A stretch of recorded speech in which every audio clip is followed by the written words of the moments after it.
औज़ुबिल्लाहिमिनश्शैतानिर्रजीम बिस्मिल्लाहिर्रहमानिर्रहीम। My self कशाफ Anwar और आप देख रहे हैं learn physics and Urdu YouTube channel. आज हम अपने लेक्चर का आगाज़ कर रहे हैं। वेव्स एंड ओसिलेशन का तीसरा लेक्चर है।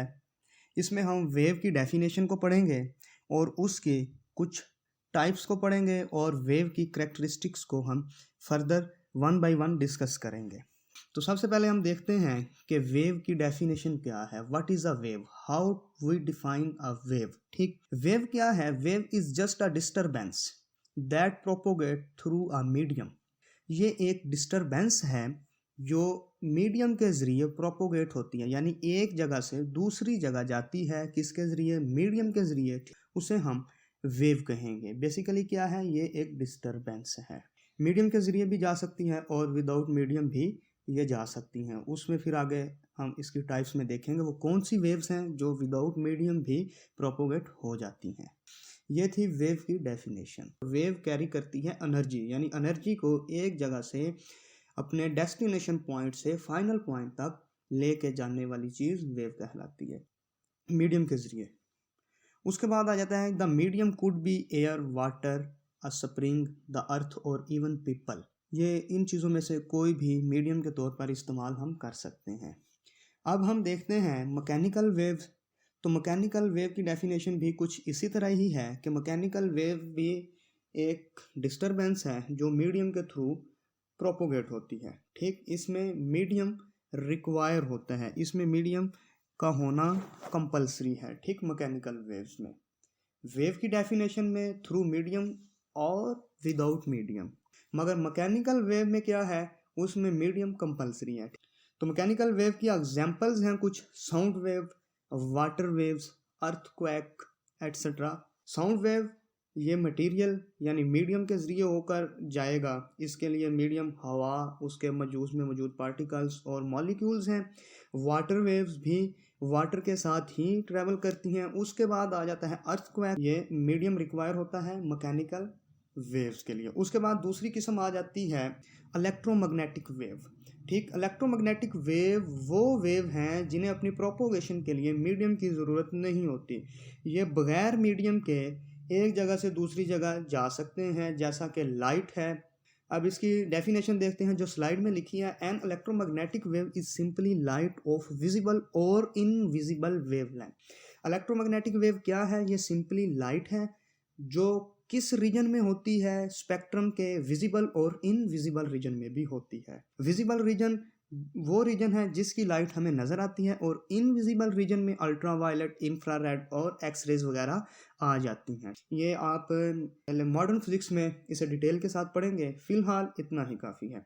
इसकी एग्जांपल में देखते हैं। Electric and magnetic fields comprises light. Light can travel without medium super duper fast. ठीक है, यानी लाइट की स्पीड का आपको पता है। उसके बाद आ जाता है matter wave. Matter wave is a term use to describe particle like electrons. ये एक टर्म है, एक इस्तेलाह है जिसे डिस्क्राइब करने के लिए इस्तेमाल किया जाता है। That display wave like property. Electron basically particle हैं और मैटर वेव की टर्म उनके लिए उस वक्त इस्तेमाल की जाएगी जब इलेक्ट्रॉन जैसे पार्टिकल्स अपनी वेव लाइक प्रॉपर्टीज को शो करेंगे। आपने मॉडर्न फिजिक्स में ये पढ़ेंगे डुअलिटी ऑफ वेव या डुअल नेचर ऑफ वेव और पार्टिकल। ठीक, उसमें ये है कि पार्टिकल दो नेचर रखते हैं, वो वेव नेचर भी रखते हैं और पार्टिकल नेचर भी रखते हैं। तो जब इलेक्ट्रॉन वेव नेचर शो करवाएगा तब जो टर्म उसके लिए यूज करेंगे वो मैटर वेव की टर्म होगी। It is an important concept in quantum mechanics. ये क्वांटम मैकेनिक्स या मॉडर्न फिजिक्स का एक बहुत अहम कॉन्सेप्ट है। उसके बाद आ जाता है ग्रेविटी वेव। तो ग्रेविटी वेव क्या है? Gravity wave is a ripple in the fabric of space time itself. इसकी डेफिनेशन बताता हूँ। Gravity wave is an invisible, यानी ऐसी वेव जो इनविजिबल हो, जो नज़र ना आए, येट इनक्रेडिबली फास्ट, मगर फिर भी वो बहुत ज़्यादा फास्ट हो, उस वेव को हम ग्रेविटी वेव कहेंगे। ये इसकी खासूसियत क्या है?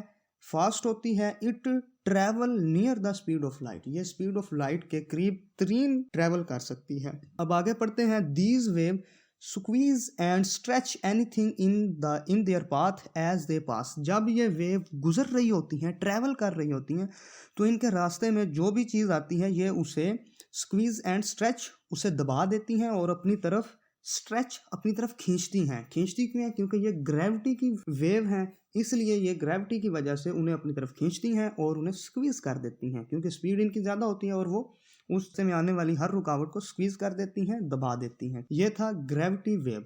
ये भी आप रिलेटिविटी और क्वांटम मैकेनिक्स और मॉडर्न फिजिक्स में इस चीज़ को डिटेल के साथ पढ़ेंगे। फिलहाल इतना ही इसके लिए काफ़ी है, क्योंकि आप वेव्स एंड ऑसिलेशन में सिर्फ जस्ट वेव और उसकी टाइप्स और उसकी डेफिनेशन हमने करनी है, ज़्यादा डिटेल में नहीं जाना, इसलिए आप ये मॉडर्न फिजिक्स में देखेंगे। आगे देखते हैं मैकेनिकल वेव की 3 टाइप्स हैं। वेव को कैटेगराइज किया हमने, मीडियम के एतबार से वेव को कैटेगराइज करें तो उसकी 2 टाइप हैं, मैकेनिकल और इलेक्ट्रोमैग्नेटिक। मैकेनिकल जिनके लिए मीडियम रिक्वायर, इलेक्ट्रोमैग्नेटिक के लिए मीडियम की कोई बंदिश नहीं, उनके लिए मीडियम रिक्वायर नहीं है। अब मैकेनिकल वेव की आगे फिर 3 इकसाम हैं। वो कौन सी हैं? लॉन्गिट्यूडनल वेव, ट्रांसफर वेव और सरफेस वेव। लॉन्गिट्यूडनल वेव हम पढ़ते हैं, longitudinal wave the particle in the medium move parallel to the direction of wave. Longitudinal wave में क्या होता है कि पार्टिकल्स मीडियम में डायरेक्शन ऑफ वेव के साथ साथ चलते हैं। जिस तरह आपको एग्जांपल में दिखाया गया नीचे तस्वीर में, लेफ्ट साइड पे जो तस्वीर है उसमें दिखाया गया है आपको कि एक स्प्रिंग को हमने एक बॉक्स के साथ अटैच किया और उसे एक फिक्स रिजिड स्पोर्ट के साथ हमने बांध दिया। तो जब हम उसे थोड़ा सा खींचेंगे, खींच के उसे छोड़ेंगे तो वो सीधा एक ही डायरेक्शन में मूव आउट होना शुरू हो जाएगा, यानी पहले आगे जाएगा फिर पीछे आएगा, मूव आगे और पीछे वो मूव होगा। तो इसमें यह है कि पार्टिकल्स उसी सिमत में उसके साथ साथ मूव कर रहे हैं। ट्रांसफर वेव में ऐसा नहीं होता। की डेफिनेशन देखते हैं, the particle in the medium move perpendicular to the direction of wave. इसमें पार्टिकल वेव की डायरेक्शन के परपेंडिकुलर होते हैं। परपेंडिकुलर मतलब 90 का एंगल बनाते हैं, उसके साथ 90 का जाविया बनाते हैं। तो आपके जो राइट साइड पे तस्वीर है उसमें आप देख सकते हैं कि वेव पहले ऊपर जाती है, फिर उसके बाद नीचे आ रही है, फिर ऊपर, फिर नीचे, इस यानी एम्पलीट्यूड क्रस्ट और ट्रफ की शक्ल में वो मूव कर रही है। तो ये एग्जांपल थी ट्रांसफर वेव की। अब देखते हैं ट्रांसफर वेव लॉन्गिट्यूडनल वेव से किस तरह मुख्तलिफ होती है। तो इसका आंसर ये है कि ट्रांसफर वेव में जो पार्टिकल्स होते हैं उनमें अट्रैक्शन बहुत ज़्यादा स्ट्रॉन्ग होती है, उनमें कशिश की कुव्वत बहुत ज़्यादा स्ट्रॉन्ग होती है। इस वजह से वो एक दूसरे को छोड़ना नहीं चाहते, जिस वजह से वो डायरेक्शन में मूव करने की बजाय उसके परपेंडिकुलर मूव हो जाते हैं। एक पार्टिकल, उसका नेबरिंग पार्टिकल, उसके साथ उसकी कशिश बहुत ज़्यादा स्ट्रॉन्ग होने की वजह से वो 90 का जाविया बनाने लग जाते हैं और इस तरह वो ऊपर से नीचे होते हुए मूव करते हैं। इसके बाद तीसरी एग्जांपल आती है मैकेनिकल वेव की, सरफेस वेव। तो सरफेस वेव सिंपली क्या है? लॉन्गिट्यूडनल और ट्रांसफर वेव का कॉम्बिनेशन, इन दोनों का कॉम्बिनेशन जिन वेव्स में होगा उन वेव्स को हम सरफेस वेव कहेंगे। यानी इस तरह भी कह सकते हैं, कोई वेव सम टाइम वो लॉन्गिट्यूडनल है और सम टाइम ट्रांसफर है, उसे हम सरफेस वेव कह देंगे। ये सर्कमस्टांसिस के लिहाज से वेरी करता रहता है। अब हम देखते हैं अपनी 2 अगली वेव की इकसाम हैं, एक है ट्रैवलिंग वेव और दूसरी है स्टैंडिंग वेव। इन्हें हम 1 बाय 1 डिस्कस करते हैं। तो ट्रैवलिंग वेव में आप देख रहे हैं पैराग्राफ में लिखा है, as a wave is observe travelling through a medium, a crest is seen moving along from particle to particle. यानी इसमें यह कह रहा है कि आप अगर किसी वेव को ऑब्जर्व करते हो तो उसमें आप अगर उसमें देखें कि उसका क्रस्ट या ट्रफ आपको मूव होता नजर आ रहा है, कंटिन्यूअसली मूव हो रहा है, तो उस वेव को आप ट्रैवलिंग वेव कहेंगे। Travelling waves are observed when a wave is not confined, यानी स्पेस में उसकी पोजीशन कन्फाइंड नहीं है, एक फिक्स लोकेशन उसकी नहीं है, वो position time to time change हो रही है, उस वेव को हम ट्रैवलिंग वेव कहेंगे। ट्रैवलिंग वेव यानी जिसमें आपको क्रस्ट या ट्रफ मूव होता हुआ नजर आए, मूविंग कंडीशन में नजर आए, उसे हम ट्रैवलिंग वेव कहेंगे। उसके बाद हम देखते हैं स्टैंडिंग वेव। तो standing wave also called stationary wave, combination of 2 waves moving in opposite direction. यह 2 वेव का कॉम्बिनेशन होता है। 2 वेव्स किस तरह की होती हैं? वो ऑपोजिट डायरेक्शन में होती हैं, मगर उनके फिजिकल पैरामीटर्स जैसा कि फ्रीक्वेंसी, वेवलेंथ और अदर पैरामीटर्स सेम होते हैं।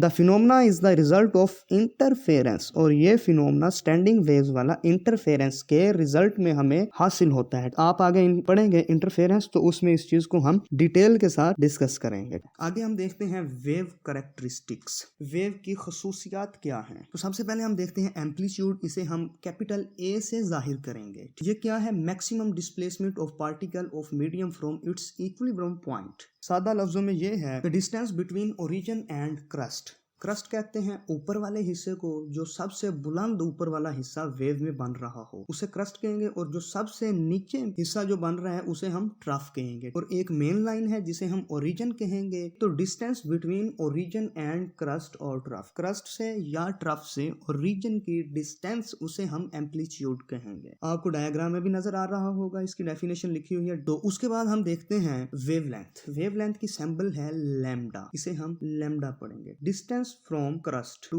क्रस्ट या distance from trough to trough, crest से क्रस्ट तक पहला क्रस्ट, उससे बाद दूसरे क्रस्ट के दरमियान जितना डिस्टेंस होगा उस डिस्टेंस को हम वेवलेंथ कहेंगे। आप डायग्राम में देखें तो आप इजीली समझ सकेंगे कि ये रेड लाइन जो शो की गई है ये वेवलेंथ को शो कर रही है, यानी उनके दरमियान जितनी डिस्टेंस है वो डिस्टेंस वेवलेंथ कहलाती है। यानी दो क्रस्ट के दरमियान या दो ट्रफ के दरमियान। ये नहीं कहना कि एक पहला ट्रफ ले लें और आखिरी ट्रफ ले लें, या पहला क्रस्ट और आखिरी ट्रफ, नहीं। टू आइडेंटिकल, आइडेंटिकल मतलब एक के बाद दूसरा, ठीक एक जैसे।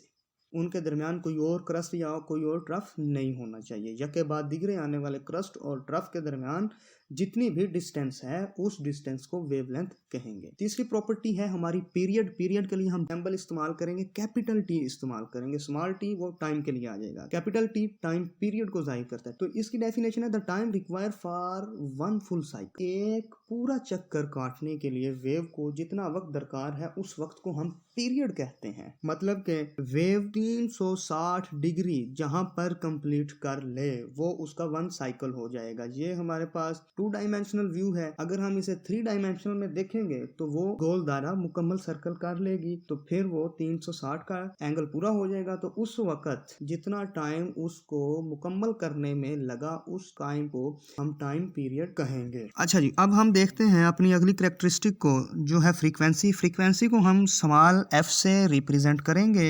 इसकी डेफिनेशन कुछ यूं है, the number of cycles passing in a given time is called frequency. Frequency की आप इजी डेफिनेशन डायग्राम में देख सकते हैं, number of waves that passes a point per unit time. Number of waves that pass a point per unit time, जितनी wave के number गुजरेंगे उस खास पॉइंट से एक यूनिट टाइम में, वेव्स के जितने नंबर एक खास पॉइंट से पास आउट होंगे उन नंबर्स को हम फ्रीक्वेंसी कहेंगे। फ्रीक्वेंसी का यूनिट है हर्ट्ज, जिसे HZ से रिप्रेजेंट करते हैं। इसके बाद आ जाता है हमारा लास्ट कैरेक्टरिस्टिक जिसे हम कहेंगे वेव स्पीड, जो के V से रिप्रेजेंट करते हैं। इसका मतलब ये होता है कि how fast the wave is moving, यानी कि वेव कितनी तेजी के साथ मूव कर रही है, उसकी स्पीड क्या है। स्पीड डिपेंड्स अपॉन मीडियम, और स्पीड किस चीज पे डिपेंड करती है? मीडियम पे डिपेंड करती है। और इसका फार्मूला है V is equal to f lambda या लैम्डा एफ। जिस तरह आपको इजी लगे आप पढ़ लें। डायग्राम में आप देखेंगे तो आपको स्पीड नजर आएगी wavelength multiply by frequency. Wavelength को लैम्डा से रिप्रेजेंट करेंगे और फ्रीक्वेंसी को हम स्मॉल एफ से जाहिर करेंगे। V is equal to f lambda या लैम्डा एफ आ जाएगा। ये स्पीड ऑफ वेव हो गई। अब हम देखते हैं वेवलेंथ का यूनिट क्या है। वेवलेंथ का यूनिट मीटर है, एम्पलीट्यूड का यूनिट भी मीटर है, और फ्रीक्वेंसी का यूनिट हर्ट्ज, टाइम पीरियड का यूनिट सेकंड, और स्पीड का यूनिट आपको मीटर पर सेकंड मिलेगा। V is equal to f lambda, f का यूनिट आ जाएगा फ्रीक्वेंसी का हर्ट्ज, और लैम्डा का आ जाएगा मीटर। तो फ्रीक्वेंसी 1/t होती है, t यानी 1/s सेकंड आ जाएगा, तो s ऊपर जाएगा तो वो -1 में शिफ्ट हो जाएगा। इस तरह स्पीड का यूनिट आ गया मीटर पर सेकंड। तो ये था हमारा आज का लेक्चर। मिलते हैं अगले लेक्चर में, तब तक के लिए दीजिएगा इजाजत। अल्लाह हाफिज। अस्सलामु अलैकुम व रहमतुल्लाह।